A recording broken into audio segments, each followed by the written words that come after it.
The majority of successful women out there will always prefer to marry a man that is either at their level or much above them socially and economically. With that being said, we know that hypergamy is undefeated. Therefore, these ladies find it darn near difficult to marry a man they regard as being beneath them, which they would term settling. And as a result, successful older women struggle to find a man that they want to marry them up. For good reasons. My brothers, it comes as no surprise that successful older women struggle. Successful women in life are often not nearly as successful at dating. Most of us heard or experienced anecdotal evidence of successful women's dating woes. You know Jane, that smart, accomplished, high-income career woman who's just so poor at dating and can't manage to find and hold on to a good man. Well, turns out there are millions of successful Janes. But why is that? Number one, the higher she goes, the more her dating woes increase. The higher she goes, the more her dating woes increase, because let's begin with the first and most obvious reason for this phenomenon. Women, more so than men, show a more or less marked tendency toward hypergamy, which means that they prefer men who are better than they are. This creates an obvious problem, because the more successful a woman is in life, the fewer eligible men she will find who are at her level or above.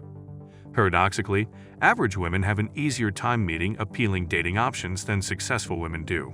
Alright, gentlemen, let's get this party started. This article is, up to this point, completely accurate.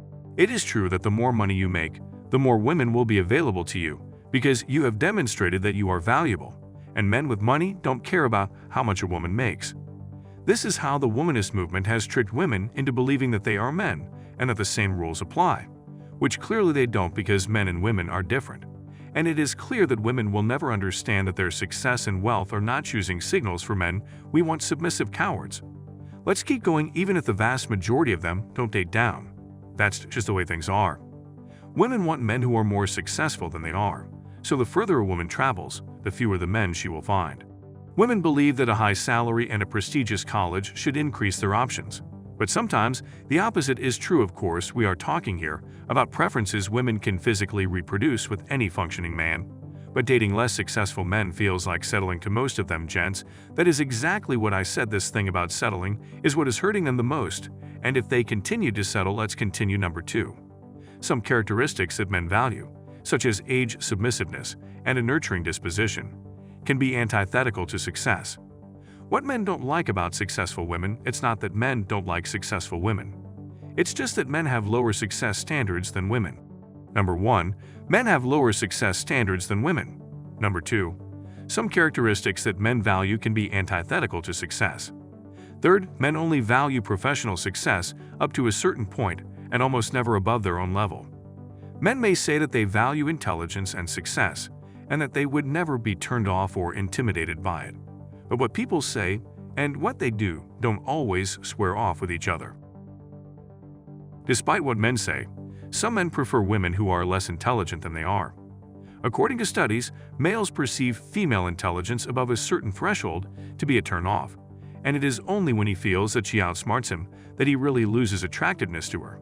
Case in point, David Buss, an evolutionary psychologist, found that men who rated intellectual women well for long-term attractiveness nonetheless regarded them as low in sexual appeal. He found this to be the case even while clever women were rated highly for long-term beauty.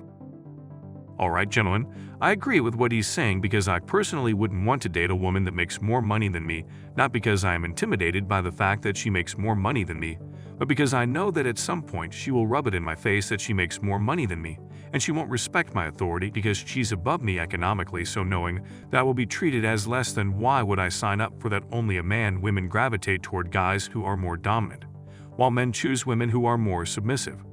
This holds true for some of the most successful men as well, which explains why there are so many tycoons whose wives have relatively little public profile. Statistics show that men tend to marry women who make less, or women tend to marry men who make more. If you prefer, gents, that's just how it is. And no amount of shaming men to want successful older women is going to change that. Most of the highly successful men typically date broke and beautiful women. Time and culture have changed, but people haven't. And deep down, most people don't feel it's okay for her to earn more. The attitude translates into numbers, as statistics show that men tend to consider Donald Trump as a model to follow in this regard. If given the chance, my brothers, which would you choose? Old gremlin feet or pretty young feet? I know you guys are choosing the young girl with pretty feet, so don't lie to yourselves. Let's continue. Men are wary of highly ambitious women. Women like ambitious men, but men don't award ambitious women any more points as a matter of fact. Ambitious women are seen as a threat by men. Ambitious women are seen as women who do not try to conceal their ambition, risk being labeled as gender deviant and receiving a worse score. Alpha males prefer nicer ladies. Finally, some alpha males choose not to date alpha females because they believe it would result in an increase in power struggles within the relationship and a decrease in the amount of reciprocal caring displayed. Many dominant women become submissive to more dominant men, but they still require more energy to tame. And that is why men often prefer more submissive women to begin with. Gents who want to tame a woman. Successful men work hard, and they might not want to admit it, but they prefer going home to a kind woman who helps them unwind rather than another corporate fighter. Successful men work hard, and they might not want to admit it, but they prefer going home to a kind woman who, it's not rocket science if you really stop and think about why men stay clear from these types of women. I would not do it, guys. I want to have someone who will be available when I want to bust that nasty nut, not a woman who's going to tell me she's too busy. And I don't want anyone to challenge me or break my balls. I want someone to shut the heck up, bury their face in a pillow, and put their bottom in the air. Am I wrong? Let's continue. Another challenge for professional women in dating is that men of high caliber sometimes have other options. Superior in quality, both men and women have completely distinct markets, and the reason for this is that as men and women climb the career ladder, their dating markets shift in the opposite way, because women would rather not date men with less accomplishment. This creates huge imbalances in the upper echelons of social status. Look at this chart. Successful men have huge leverage, which leaves some career women frustrated when said men don't chase and invest at all. Doesn't he realize what a great catch I am? They'd wonder, well, successful men have huge leverage, which leaves some career women frustrated when said men don't chase and invest at all. John Berger states in Day to Name that when there are a lot of women around, many men stop being monogamous and start practicing the tactic of spreading the seed far and wide. If you want to have control over women, then you need some leverage and money. You can't get the best treatment from women unless you have leverage and options, and that's just a fact. This is why men in this sphere will tell you first you get the money, then you get the power, and finally the women will come to you. You won't have to go out there to chase women and run game and all that biddies. So if you want to have the highest quality women, then you need to have leverage and options. As much as high quality is a subjective term, of course, but it's less subjective than some sources would have you believe. And women are kicking men's asses in many of the areas that make a person high quality, including the fact that women are more educated than men. It is harder for a successful woman to find a man who is successful. This is due to the fact that, despite what some sources would have you believe, excellent quality is a concept that is rather subjective. Female reluctance to marry less educated men has historically posed a substantial obstacle for successful women's dating prospects.